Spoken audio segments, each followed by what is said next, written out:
Okay, so hello, we are from group 4, and then we are going to do a presentation about literature during the Civil War.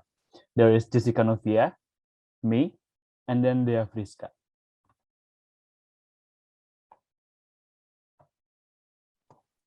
The first one is the impacts of Harriet Beecher. Harriet Beecher's stories anti-slavery novel Uncle Tom's Cabin was published 9 years before the American Civil War, on 1852. Josiah Henson was recognized for his involvement in the abolition movement against slavery and has helped with the Underground Railroad. It was his life that led Harriet Beecher's story to create the character Uncle Tom. Stowie's book first appeared in an anti-slavery newspaper which deepened the slavery issue. It demanded the United States' promise of freedom and equal rights, which created such an uproar. Uh, what explains the novel's success is the book sold over 300,000 copies and quickly spread into England and all of Europe.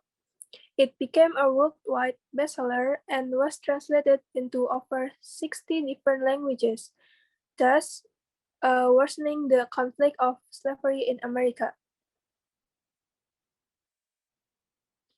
What made Uncle Tom's Cabin a remarkable literary work was its effect on the American people. It brought out the issues of the political and economic arguments in favor or against slavery. Pro-slavery people claim that Stowe created false accounts of Southern slavery and deepened sectional conflict even more.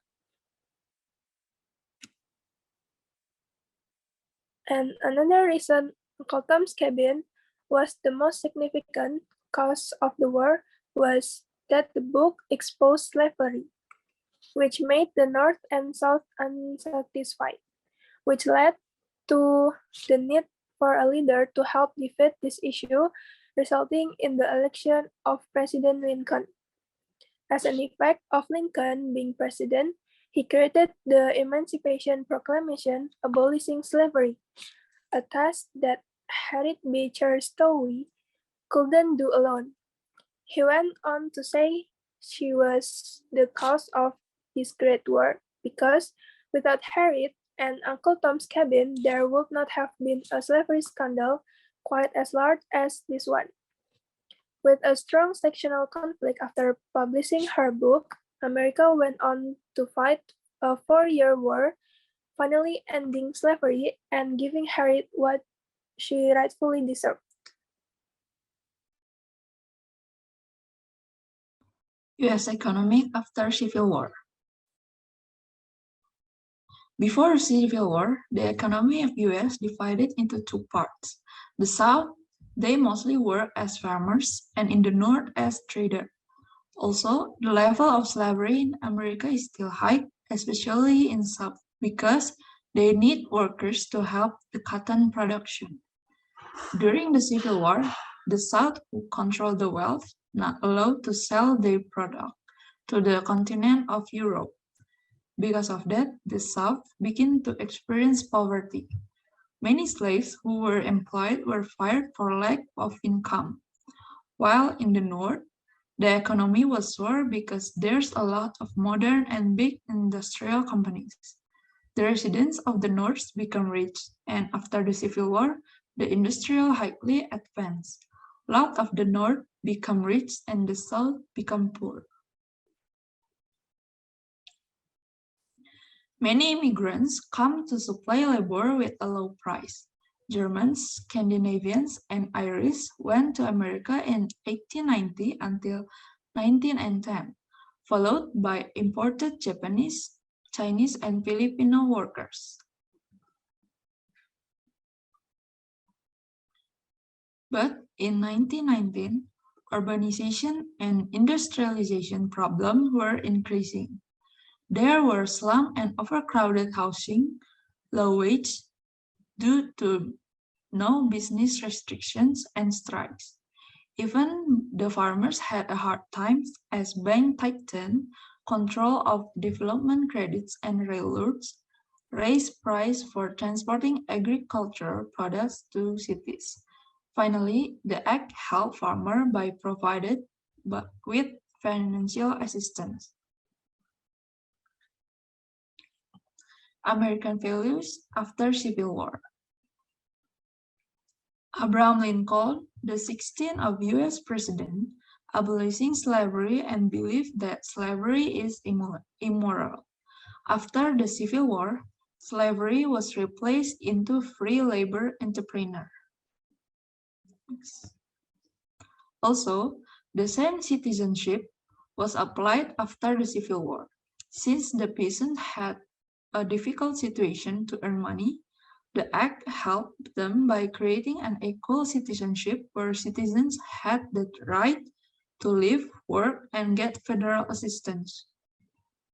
The last part of this presentation is about "O Captain, My Captain," a poem written by Walt Whitman, and this poem was published in 1865 in a pamphlet named Sequel to Drum Taps. This poem was also one of 18 poems written with American Civil War as its background.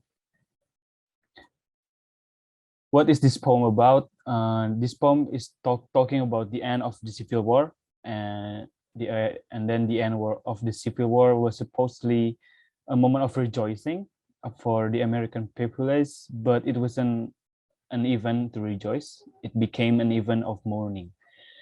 In this poem, Whitman used metaphors. The first metaphor is captain, and it refers to Abraham Lincoln, who lost his life during the war.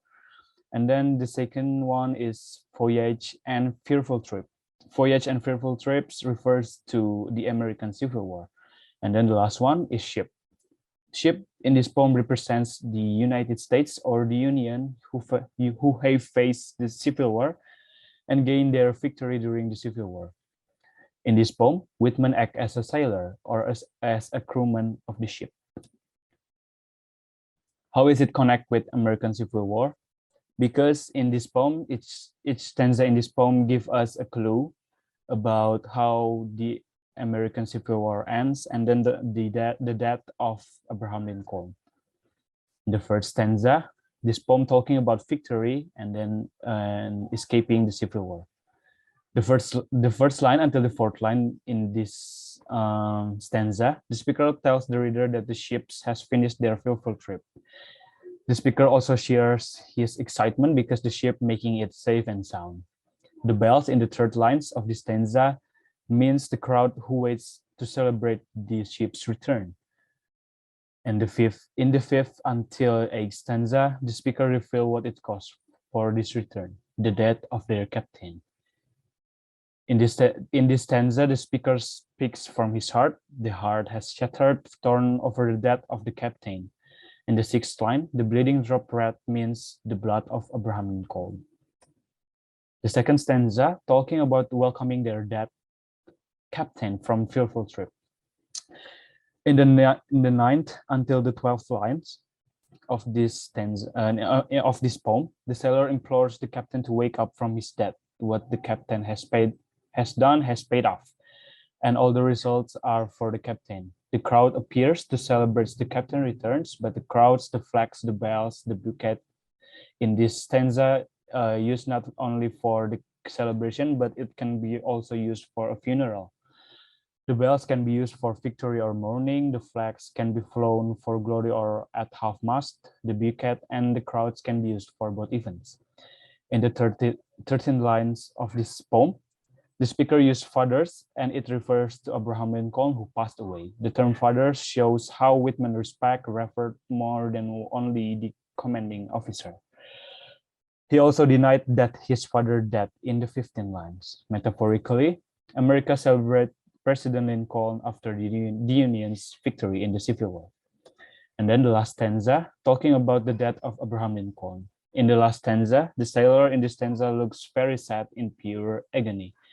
The captains fail to respond to the sailor's cries, and it can be looked at in the first line of this stanza.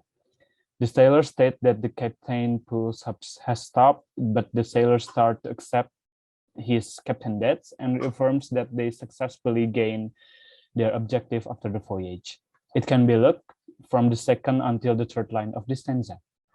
From the 21st until the 24th line in this poem, the speaker says that the crowd has been waiting in the shore to celebrate the ship's returns, but the sailor, however, will walk the deck where is the captain died mournfully.